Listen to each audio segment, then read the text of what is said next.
오늘 우리에게 주시는 축복과 회복의 말씀은 사도행전 7장 37절에서 53절입니다.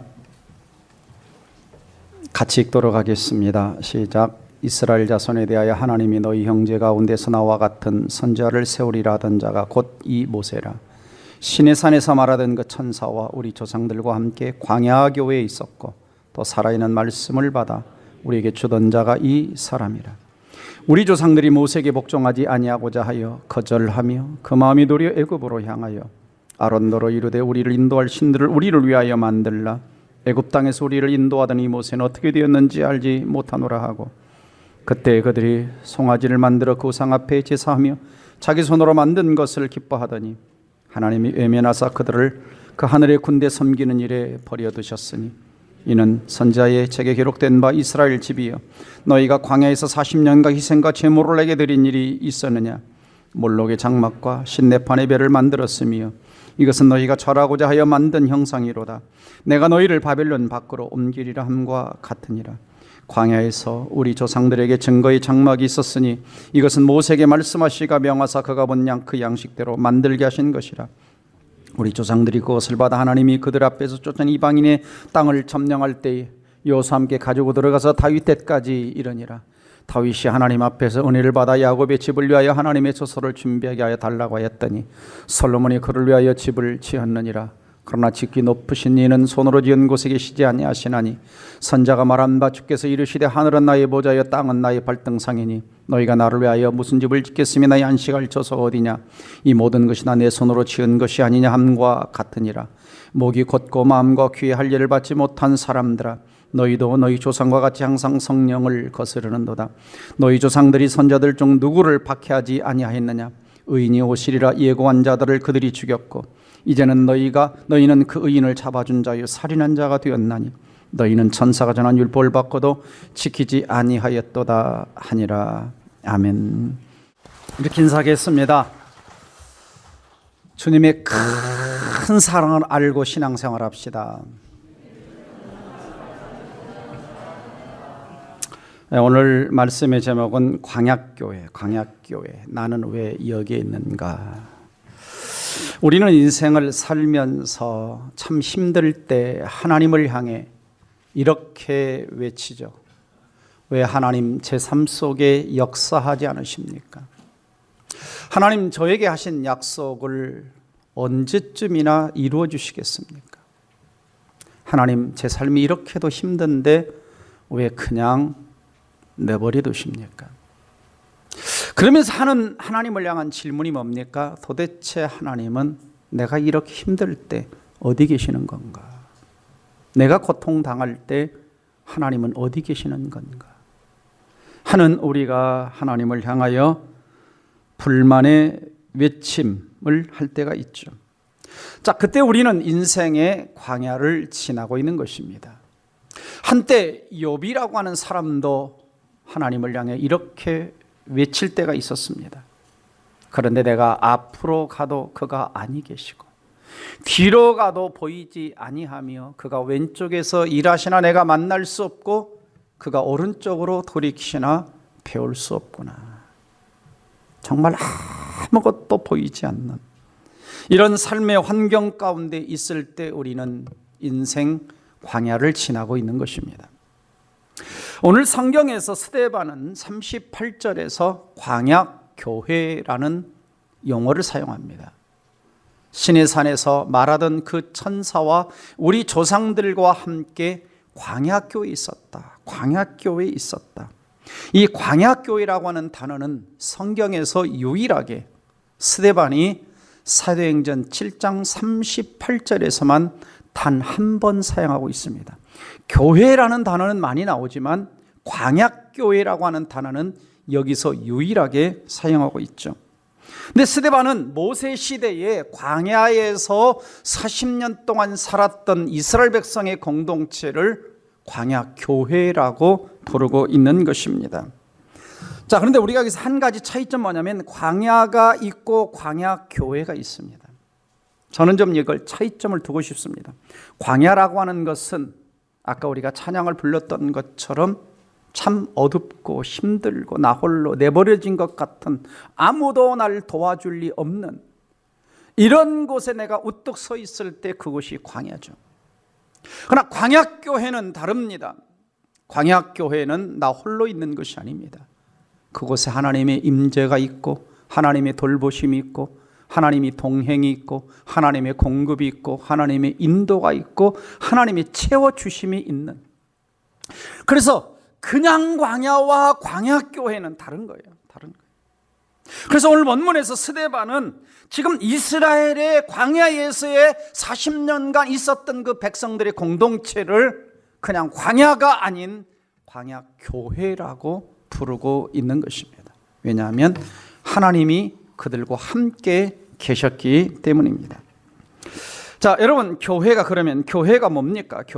교회가 신약 성경에서 헬라어로 에클레시아라고 합니다. 에클레시아. 원래 이 단어는 세상에서 쓰던 헬라 시대에 사용하던 그런 단어입니다. 모임, 회중이라고 하는 뜻이죠. 근데 이 에클레시아라는 단어를 교회로 끌어와서 이것이 뭐가 되느냐? 예수님을 따르는 사람들의 모임을 에클레시아, 교회라고 한 것입니다. 좀 더 확장하면 세상 사람들 가운데서 하나님이 선택하여 불러낸 하나님의 백성들의 모임, 하나님의 백성들의 모임을 뭐라고 얘기하느냐? 바로 에클레시아, 교회라고 부르고 있는 것이죠. 그러니까 그런 의미에서 구약 시대의 교회나 신약 시대의 교회나 본질은 똑같습니다. 왜냐하면 구약 시대도 하나님이 특별히 세상 가운데 아브라함과 후손들을 불러내어 하나님께서 교회를 만드신 것처럼, 또 우리도 세상 가운데 불러내어 구원받게 하시고 하나님 백성을 만든 것입니다. 물론 구약의 교회와 신약의 교회가 차이점이 있다면, 구약의 교회는 아브라함의 후손들, 할례받은 사람들을 하나님 백성들의 공동체 교회라고 했다면, 신약에서는 성령의 역사와 예수 그리스도의 대속을 믿는 사람들, 거듭난 사람들의 공동체를 교회라고 하는 것이죠. 그런 차이점이 있습니다. 특별히 광야교회의 지도자가 누구냐? 오늘 스데반은 37절 38절에서 이 광야교회의 지도자는 모세다라고 이야기를 합니다. 광야교회의 지도자는 모세라. 37절에 이스라엘 자손에 대하여 하나님이 너희 형제 가운데 나와 같은 선자를 세우리라 하던 자가 곧 이 모세라. 모세가 광야교회의 목회자입니다. 목회자. 예. 그걸 어떻게 알 수 있었느냐? 38절 보시면 시내산에서 말하던 그 천사와 우리 조상들과 함께 모세는 광야교회에 있었고, 또 모세는 무슨 일을 했느냐? 살아있는 하나님의 말씀을 받아 우리에게 주던 자. 모세는 말씀을 받아 백성들에게 전하는 일종의 목회자 역할을 했고, 성도들은 광야교회에 거하던 이스라엘 백성들이었습니다. 자, 광야교회에 있을 때 모세는 어떤 사람이었는가? 민수기 12장 3절을 보면 이 사람 모세는 온유함이 지면의 모든 사람보다 더하더라 그랬어요. 온유했다. 정말 모든 사람들의 의견과 모든 상황을 다 품어주는 정말 마음이 넓은 잘 훈련된 이러한 사람이었다라고 이야기합니다. 반면에 이스라엘 백성들의 모습은 어땠냐? 시편 95편 8절을 보면 너희는 무리바에서와 같이 또 광야의 마사에서 지냈던 날과 같이 너희 마음을 완악하게 하지 말라. 완악하게 하지 말라. 그러니까 모세는 온유한데 이스라엘 백성은 완악해요. 목회자는 온유한데 성도들은 완악한 거예요. 자, 그러면 모세도 원래 온유한 목회자가 아니었습니다. 온유한 지도자가 아니었어요. 7장 사도행전 7장 24절을 보면 한 사람이 원통한 일 당함을 보고 보호하여 압제받는 자를 위하여 원수를 갚아 애굽 사람을 쳐 죽이니라. 애굽 사람을 쳐 죽이니라. 한때 모세는 혈기가 왕성해서 사람을 쳐 죽이는, 자기 안에 어떤 면에서 인간적 야망이 가득해서 자기 힘과 방법으로 뭔가 하려고 했던, 그런데 그 힘 가지고 사람을 쳐 죽이는 살인자가 된 것이죠. 그러니까 이걸 보면 참 모세는 한때 온유한 사람이 아니었고 광야교회의 지도자가 될 자격이 없었던 사람입니다. 그런데 우리가 지난주 살펴본 것처럼 하나님 이런 모세를 곧바로 쓰지 않고 쓰시려고 저 미디안 광야로 40년간 보내십니다. 40년간 미디안 광야의 시간은 하나님 앞에 자아가 깨어지는 시간이었고, 애국 왕궁에서의 신분과 배웠던 학문과 지식, 그리고 지위, 이런 모든 것들이 다 쓸모없이 녹슬어버리는 시간이었습니다. 한때 가졌던 그 가슴 속에 있었던 야망과 꿈들이 산산조각 나는 시간이 바로 광야 40년의 시간이었죠. 그래서 하나님은 모세로 하여금 한때 목이 뻣뻣하고 어깨에 힘이 들어가고 뭔가 자기 힘을 의지해서 뭔가 하려고 했던 걸 다 힘을 빼는 시간을 광야 40년 동안 갖게 하시고 훈련을 시키신 겁니다. 이제 하나님께서는 모세를 훈련시키셨던 그 광야로 이스라엘 백성들을 보내신 거예요. 자, 이스라엘 백성들이 간 광야가 어떤 곳입니까? 자, 신명기 8장 15절을 보면은 그 광야는 어떤 곳이냐? 너를 인도하여 그 광대하고 넓은 곳이라는 것이죠. 그 다음에 위험한 광야, 광야가 위험하다고 말합니다. 왜? 불뱀과 전갈이 있다. 불뱀과 전갈이 있다. 물이 없는 건조한 땅이다. 사람 사는 생존이 물인데 물이 없어요. 자, 이러한 곳에 지금 이스라엘 백성들이 있는 겁니다. 이게 광야교회예요. 지금 우리처럼 에어컨도 없고 전기불도 없고 난방도 안 되고 음향도 안 되고, 자, 정말 어려운 곳이에요. 어려운 곳이에요. 근데 이런 곳에 하나님은 지금 뭐 하신 겁니까? 교회를 세우셨다고 합니다. 광야교회 세우시고 누구를 목회자로? 모세를 목회자로. 자, 여러분, 이런 상황에서 목회하면 목회가 쉬울까요? 어려울까요? 네. 얼마나 어렵겠습니까? 물론 모세 밑에 나중에 모세가 구역장도 세우시죠. 천부장, 백부장, 50부장, 10부장 구역장도 다 세웁니다. 그러나 어려워요.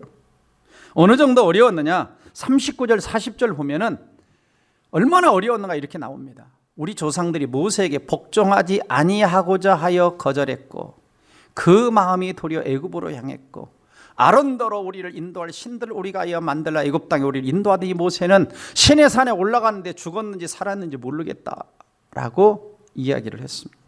그러니까 광야계 성도들이 잘못이 여러 가지가 있습니다. 그래서 오늘 본문을 보면은 5가지 잘못이 나와요. 모세에게 복종하지 않고 지도력을 거절했어요. 그러니까 목회자 말 안 들은 거예요. 목회자 말 안 들은 거예요. 여러분, 목회자 말 잘 듣고 계시죠?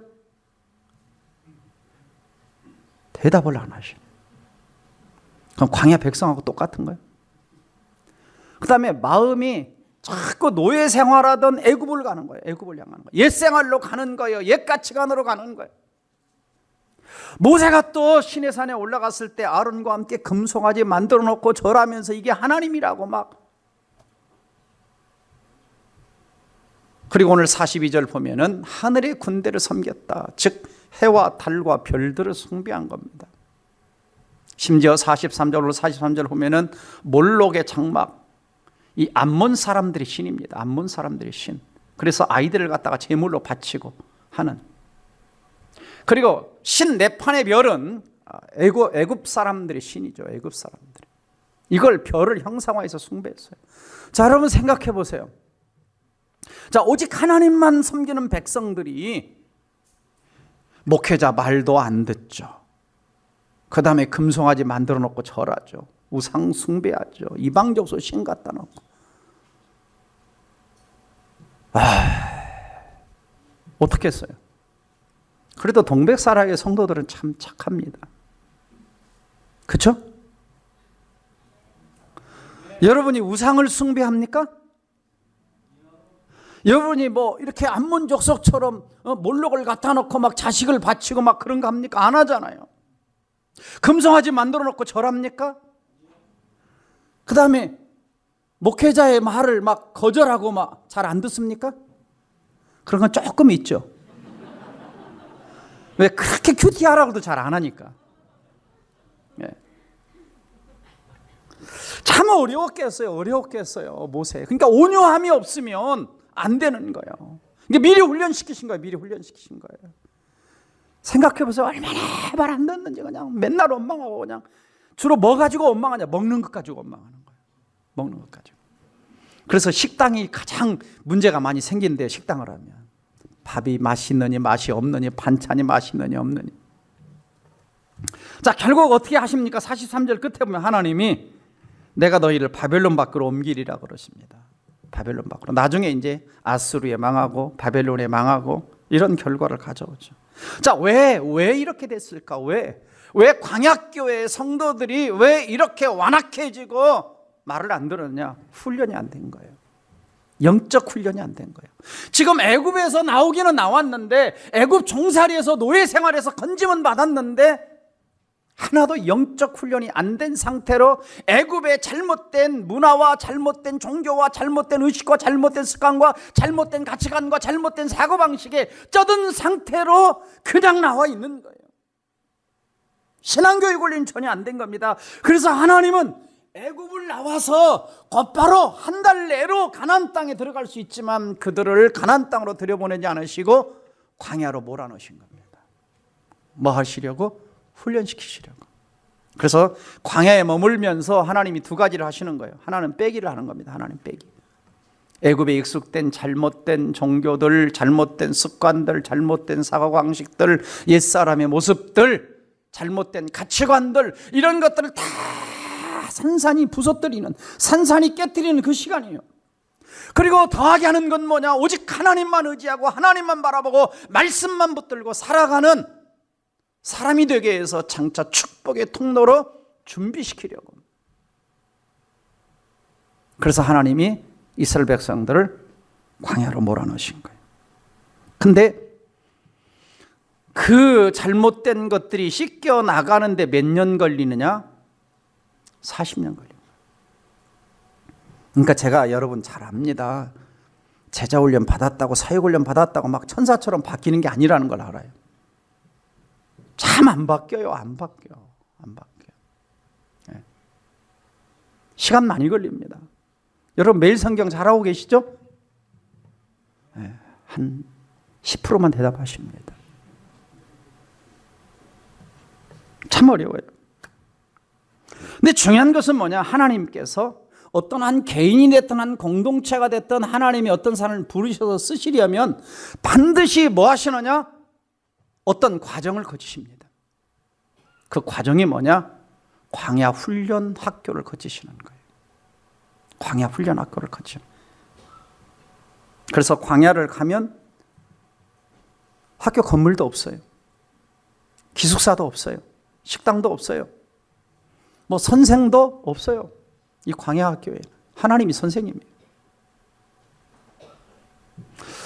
제가 선교순례를 하면서 이스라엘과 이집트 선교순례를 하면서 쭉 이스라엘에서 이제 차를 타고 이집트까지 가면서 이 광야를 지나갑니다.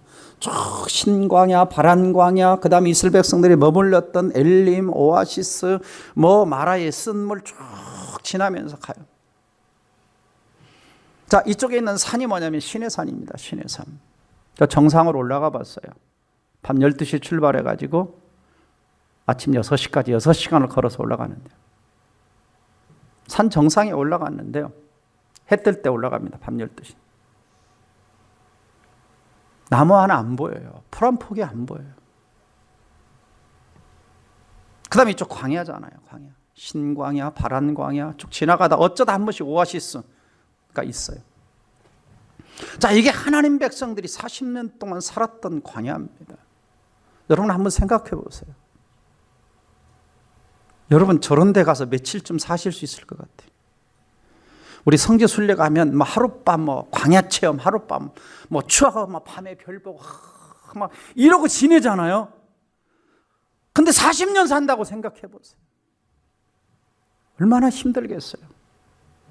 근데 왜 하나님이 그렇게 하셨을까라고 하는 거죠. 왜 하나님이 그렇게 하셨을까? 아까 말씀드린 것처럼 하나는 빼기와 더하기를 하시려고. 그래서 신명기 8장 2절 3절을 보면은 그 이유가 나옵니다.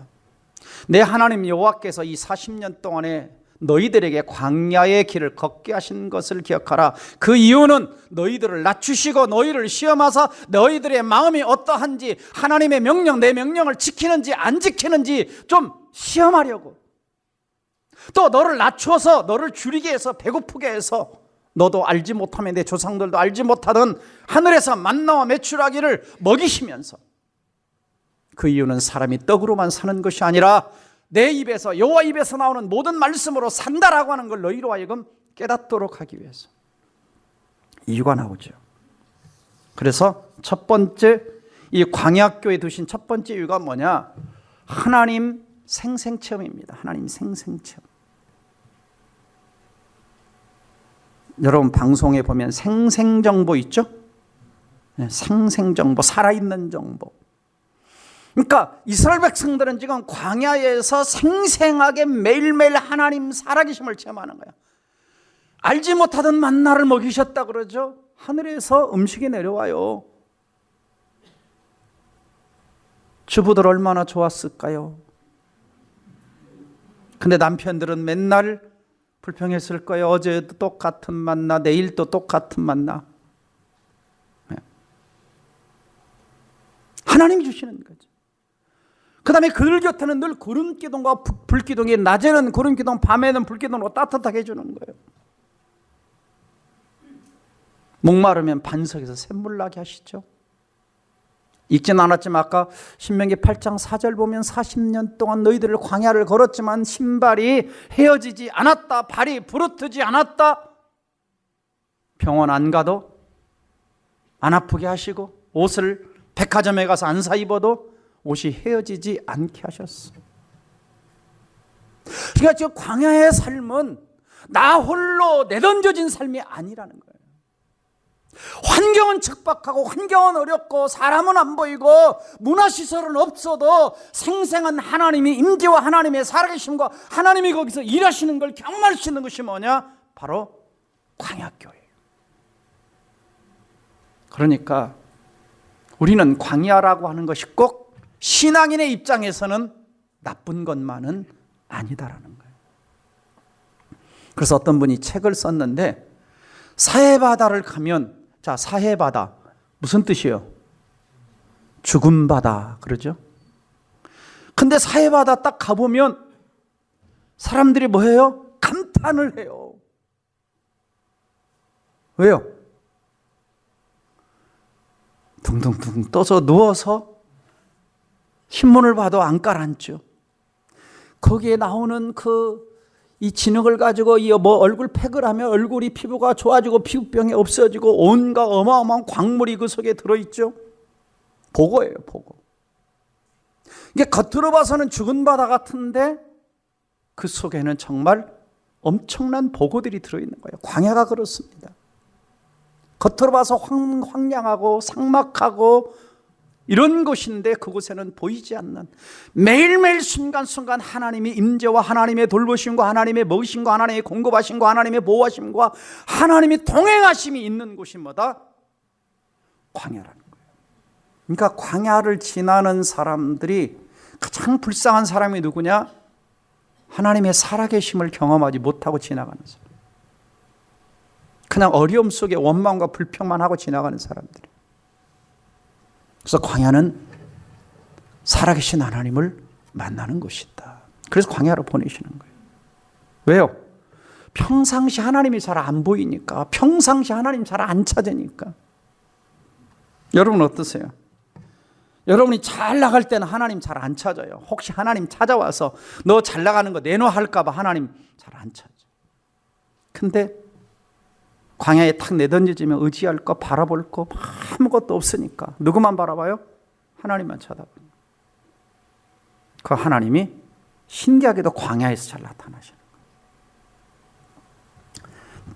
그래서 신명기 32장 10절 12절 보면은 여호와께서 그를 황무지에서, 짐승이 부르는 광야에서 만나주신다, 호위하신다, 보호하신다, 눈동자같이 지키신다. 여호와께서 홀로 그를 인도하셨고 아무도 도와줄 리 없지만 홀로 하나님이 인도하셨고 그와 함께한 다른 신이 없도다라고 이야기했습니다. 광야는 생생하게 하나님을 만나는 것입니다. 두 번째, 광야교회에 두신 이유는 하나님만 바라보는 낮추시는 훈련을 하신 겁니다. 그래서 2절 말씀 보면 광야에 40년 동안 길을 걷게 하신 것은 너를 낮추시며, 3절에도 너를 낮추시며, 낮춘다는 것은 뭐냐? 하나님이 없으면 나는 아무것도 아닙니다라는 고백이 낮추어지는 거예요. 다른 말로 표현하면 겸손하게 되는 겁니다. 겸손하게 되는 거예요. 겸손의 반대가 뭐죠? 교만이죠. 교만은 뭡니까? 하나님 없이 내 마음대로 사는 게 성경적 교만입니다. 그러니까 성경적 교만은 내 마음대로 사는 거예요. 하나님 없이 사는 거, 이게 교만인 거예요. 성경적 겸손은 뭐냐? 하나님만 의지하고 하나님만 바라보고 하나님이 아니면 안 됩니다라고 납작 엎드리는 거, 이게 뭐냐? 이것이 겸손이고, 이게 하나님 앞에 낮아지는 겁니다. 낮아지는. 그래서 광야에 있게 되면 아무도 안 알아줘요. 내 이름 석자 좀 알아주면 좋겠는데 안 알아줘요. 애굽에서 권력과 지위와 명성도 좀 알아주면 좋겠는데 안 알아줘요. 광야에서 정말 은금 보석도 좀 알아주면 좋겠는데 써먹을 데가 없어요. 황금덩어리 써먹을 데가 없어요. 바꿔주는 데도 없어요. 그곳에서 훈련을 시키는 거예요. 그래서 은혜가 아니면 살 수가 없는 거예요. 여러분, 하나님의 사람들이 하나님을 만난 곳이 어디냐? 야곱이 어디서 하나님 만나죠? 베델에서 하나님을 만납니다. 광야입니다. 광야. 요셉이 하나님을 만난 곳이 감옥이 있죠. 모세가 하나님 만난 곳이 시내산 광야죠. 다니엘이 하나님을 만난 곳이 사자굴 아닙니다. 사드락과 메삭과 아벳느고가 하나님을 만난 곳이 가장 어려운 풀물 속입니다. 신학의 선조들도 오면 하나님을 제대로 진정으로 인격적으로 깊이 하나님을 만나고 하나님의 역사를 경험한 곳이 어디냐? 아주 척박한 광야입니다.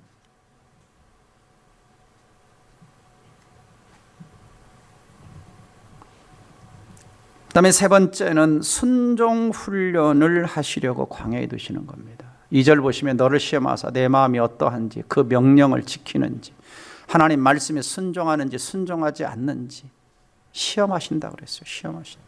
테스트하시는 겁니다.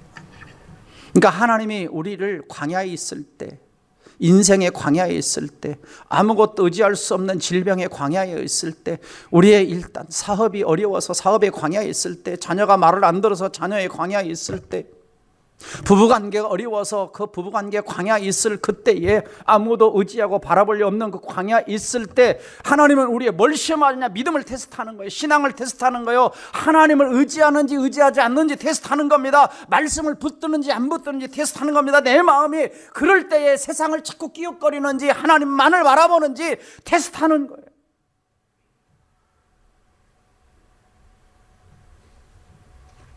그래서 말씀으로만 사는 훈련을 시키기 위해 광야에 두시는 겁니다. 3절 말씀 다시 보시면 너를 낮추시며 너를 줄이게 하시며 너를 알지도 못하며 조상을 알지 못한 만나를 내게 먹으신 것은 사람이 떡으로만 사는 것이 아니라 여호와 입에서 나오는 모든 말씀으로, 하나님의 말씀으로 사는 줄을 알게 하려고, 하나님 말씀으로 사는 줄을 알게 하려고. 그래서 우리가 광야에 있을 때는 자꾸 세상의 어떤 것에 끼웃거리지 않아야 되는 것입니다. 우리 인간은 광야로 내던져지면 어떻습니까? 자꾸 끼웃거리죠. 나를 도와줄 사람이 있는가? 내 통장에 돈이 얼마나 들어있는가? 내가 의지할 사람 그 누군가가 있는가? 형제가 있는가? 친척이 있는가? 자꾸 끼웃거려요. 여러분, 그런 적 많으시죠? 없으신 것처럼 저를 쳐다보시는데, 우리 성가대 좀 많이 끼웃거려 보셨습니까? 그러면 좀 그렇다 그러든지, 아니면 이렇게 대답을 하시든지, 아니면 이렇게 하시든지, 아니 이렇게 대답하시든지, 대답을 안 하시는. 저는 있거든요. 개척을 할 때 어렵잖아요. 그러니까 친정 생각이 나는 거야. 그렇죠? 부인들 어려우면 친정 생각나죠. 특별히 친정에 뭔가 가진 거 있으면. 제 친정이 어딘지 아시죠? 네. 큰 교회인데 친정에서 좀 안 도와주나. 또 내가 제자훈련, 사역훈련 시키신 분들이 내가 개척하는 것도 알고 있는데 이 사람들 가운데 회사 사장님도 계시고 기웃거리고 있는 거예요. 제가 혹시 누가 안 도와주나. 근데 오늘 혼자 기도하는데 하나님이 그러시는 거야. 혼내시는 거야. 야, 너 왜 친정이 도와줄 것처럼 기웃거리고 있냐. 왜 누군가가 도와줄 것처럼 너 자꾸 사람 쳐다보고 있느냐.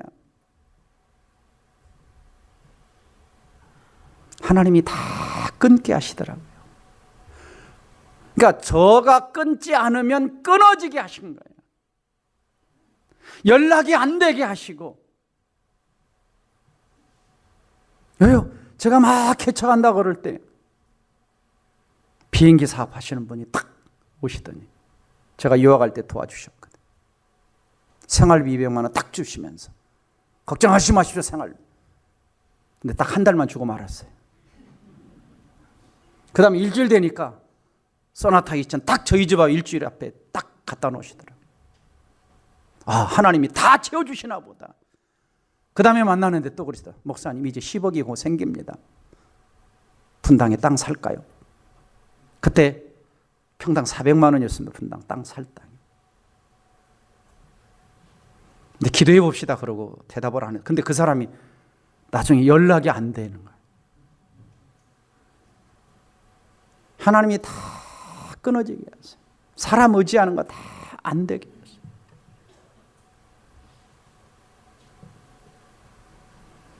그리고 하나님만 쳐다보게 하시는 거예요. 하나님 뭐라 그러시냐, 제 안에서. 너 나한테 달라 그래라. 나한테 달라 그래. 왜 자꾸 세상 기웃거리냐는 거예요.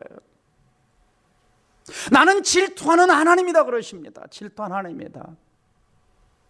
내가 네 아버지고 내가 너의 하나님인데 왜 세상 그 누군가가 줄 것처럼 기웃거리냐는 거예요.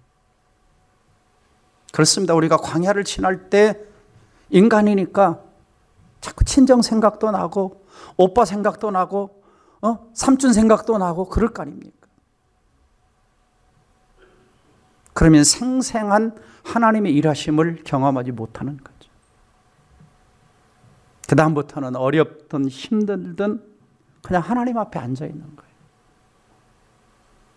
그러면 하나님이 저에게는 뭘 주시냐? 돈 주시는 게 아니고 말씀 주세요. 말씀 주세요. 내가 내 교회를 세우리니 음부의 권세가 이기지 못하리라. 네가 네 교회 세우냐? 내가 내 교회 세우지. 종이 돈 걱정하는 거 봤냐? 종은 가서 열심히 일만 하면 돼. 내가 내 교회 세웠으니까 내가 책임지는 거예요. 마찬가지입니다. 우리가 교회입니다.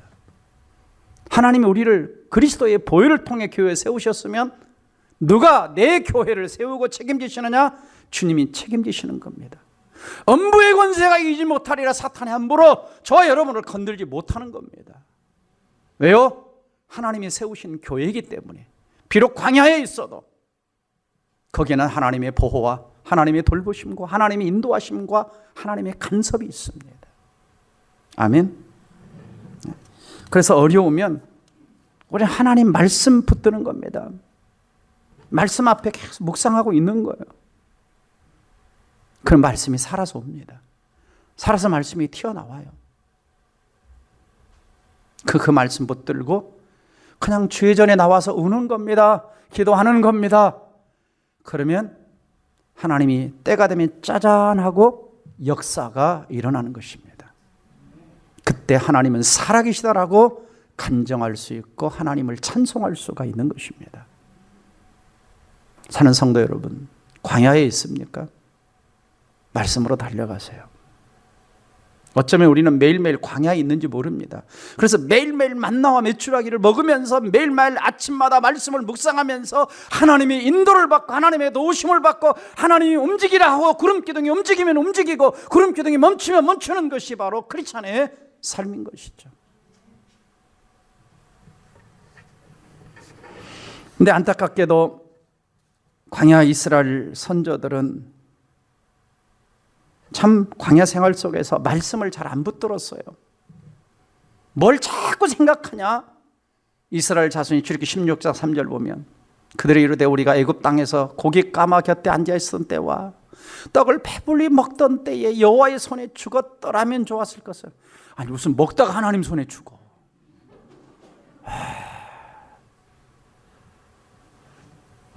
그 다음에 민수기 20장 5절 보면 너희가 어째 우리를 애굽에서 나오게 하여 이 나쁜 곳으로 인도했냐. 나쁜 곳이래요. 나쁜 곳. 그렇죠. 이곳에는 파종할 것도 없고 무화과도 없고 포도도 없고 석류도 없고 마실 물도 없고. 근데 없는 것만 생각하지 있는 건 생각 안 해요. 하나님이 매일 만나와 매출하게 내려주고 구름과 불기둥을 함께 하시고 반석에서 선물 나게 하시고 옷도 안 사 입고 백화점도 안 가도 뷔페를 안 가도 먹고 살 수 해주시는 건 생각 안 해요. 그러니까 우리가 광야에 있다 보면 하나님이 함께 하시고 도와준 건 생각은 잘 안 하고 없는 것만 자꾸 생각하는 거예요.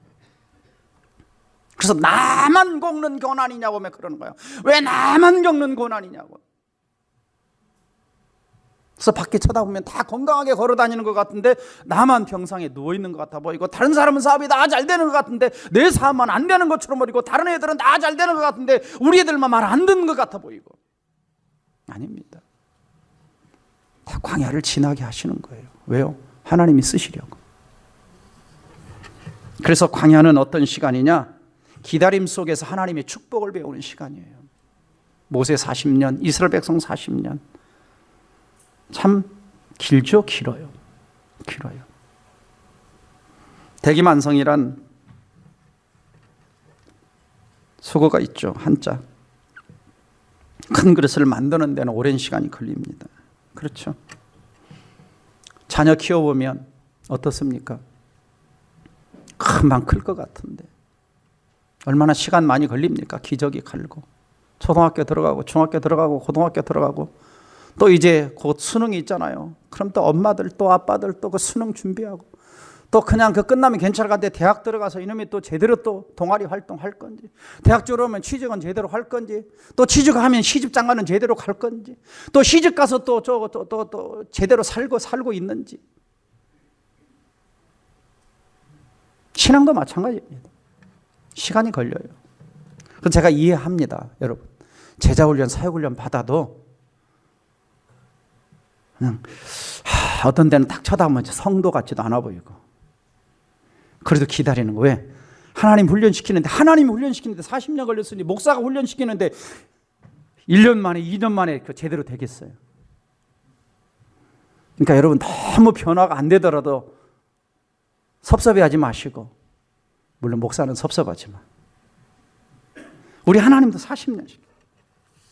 자, 신앙은 속성 코스가 없어요. 단기반이 없어요. 자, 그렇잖아요. 공장도 불량품이 막 속성으로 뭔가 하다 보면 불량품이 나오잖아요. 공사도 막 단축해가지고 뭔가 빨리빨리 하다 보면 자재도 제대로 안 쓰고 또 시멘트 비율도 제대로 안 들어가서 백화점이 무너지고 성수대교가 무너지지 않습니까?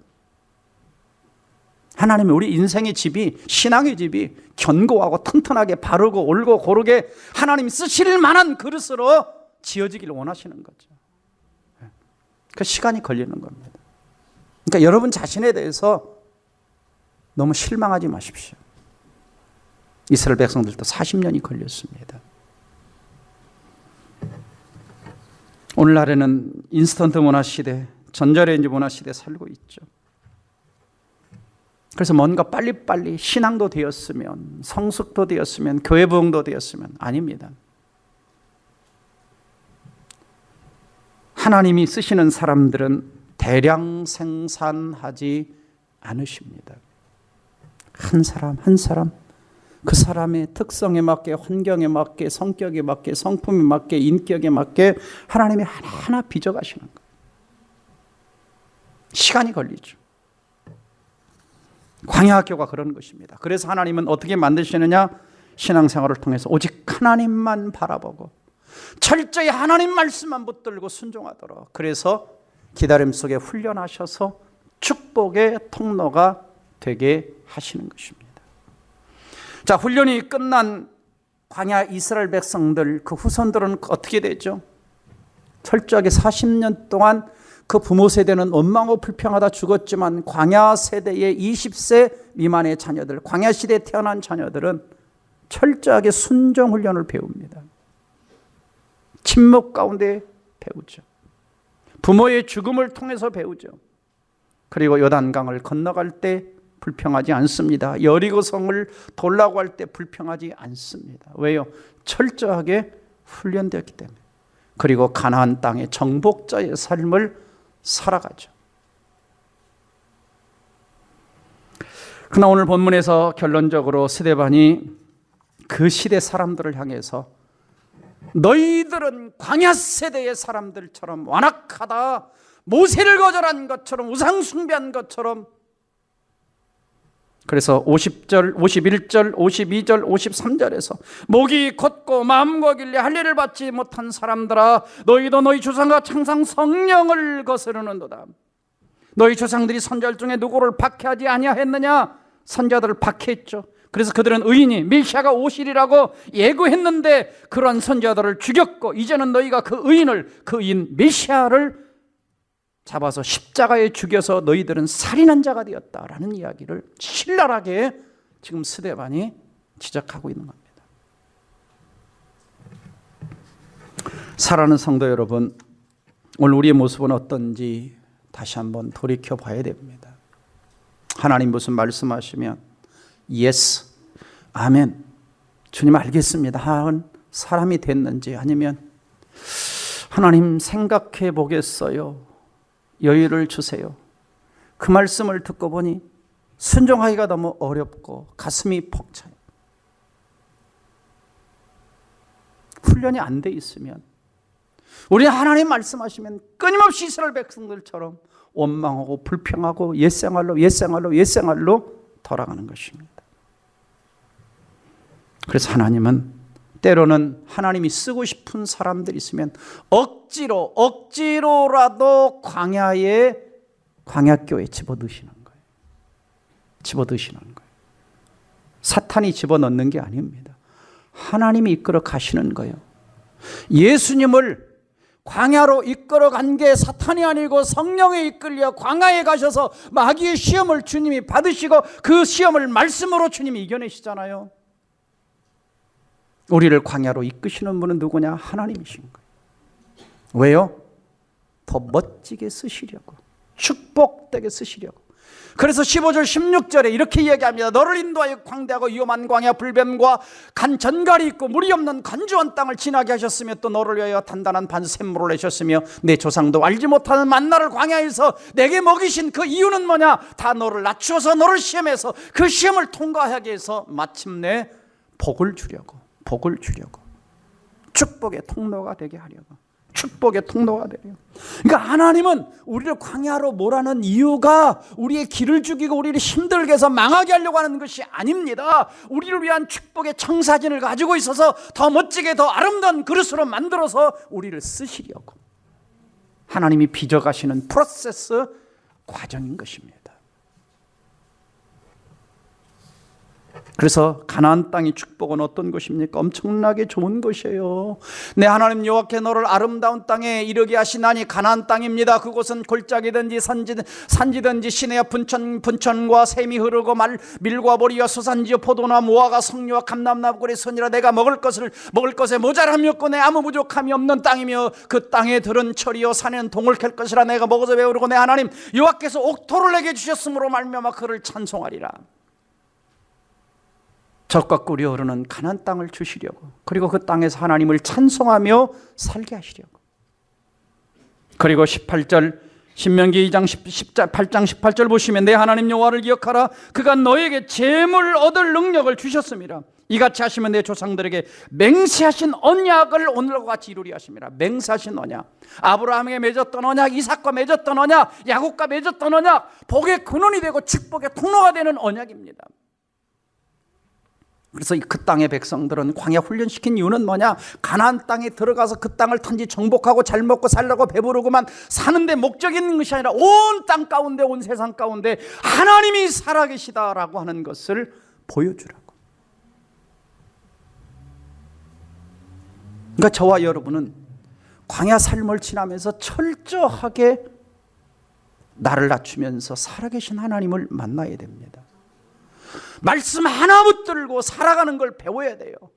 사람이 없어도, 도와주는 사람이 아무도 없어도 말씀 하나 붙들고 그 말씀이 나를 어떻게 인도해 가시는지, 어떻게 축복하신, 나를 어떻게 먹이시는지, 어떻게 이끌어주시는지, 어떻게 나를 살려내시는지, 어떻게 나를 치료하시는지 말씀 하나 붙들고 살아가는 법을 체험하셔야 돼요.